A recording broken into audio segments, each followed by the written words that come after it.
السلام علیکم بسم اللہ الرحمن الرحیم۔ فرعون ڈوب گیا۔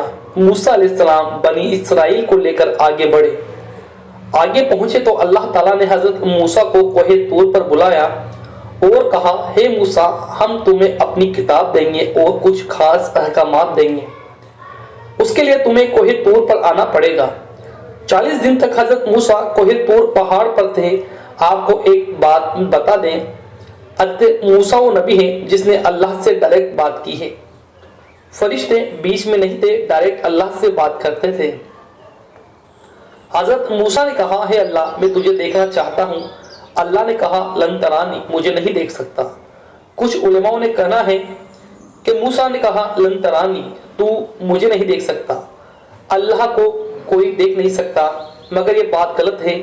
دنیا کی آنکھ سے اللہ کو کبھی دیکھا نہیں جا سکتا، لیکن آخرت میں لوگ اللہ کا دیدار کریں گے۔ جب جنت میں جائیں گے اللہ تعالیٰ کا دیدار کریں گے۔ یہ قرآن اور حدیث پاک سے ثابت ہے۔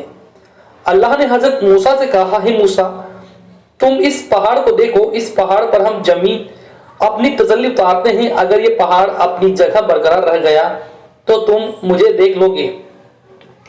جب اللہ نے اپنی تجلی اتاری، پہاڑ پر پہاڑ ریزہ ریزہ ہو گیا اور موسیٰ بے ہوش ہو کر گر پڑے۔ جب موسیٰ علیہ السلام کو ہوش آیا تو توبہ کرنے لگے، اب آج کے بعد میں ایسی ضد نہیں کروں گا۔ جب حضرت موسیٰ علیہ السلام طور پہاڑ سے واپس گئے تو دیکھا ان کی قوم میں بچڑے کو اپنا معبود بنا لیا۔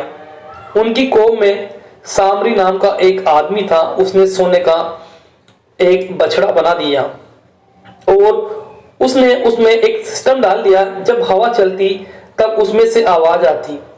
بنی اسرائیل کی قوم سے کہا، یہی تمہارا خدا ہے۔ موسیٰ اسی سے ملنے گئے ہیں تو بنی اسرائیل اس کے آگے سجدہ کرنے لگے۔ جب موسیٰ علیہ السلام آئے تو انہوں نے دیکھا کہ ان کی قوم بچڑے کی عبادت کر رہی ہے، تو سب سے پہلے اپنے بھائی ہارون کو پکڑا، جس کو اپنا جانشین بنایا تھا، اور کہا، بھائی تو کیا کر رہا ہے؟ یہ قوم بچڑے کی عبادت میں لگ گئی ہے، یہ آپس میں جھگڑا کر رہے تھے۔ میں نے انہیں سمجھانے کی کوشش کی لیکن یہ میری بات نہیں مانتی۔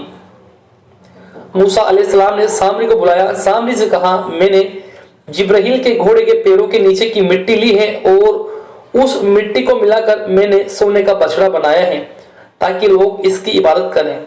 سامری سے کہا، آج کے بعد تجھے اللہ کی طرف سے سزا ملتی رہتی ہے کہ آج کے بعد زندگی بھر جو تجھے چھوئے گا وہ بیمار ہو جائے گا۔ اب سامری کا ہاتھ، پیر، پورا جسم اس طرح سے ہو گیا، جو بھی اس کے ٹچ ہوتا وہ بیمار اور فوڑے پھنسی میں مبتلا ہو جاتا، وہ خود بھی بیمار ہو جاتا۔ حضرت موسیٰ نے اس معبود کو آگ میں پھینک دیا اور کہا، دیکھو تمہارا معبود کو ہم نے کیا حال کیا ہے۔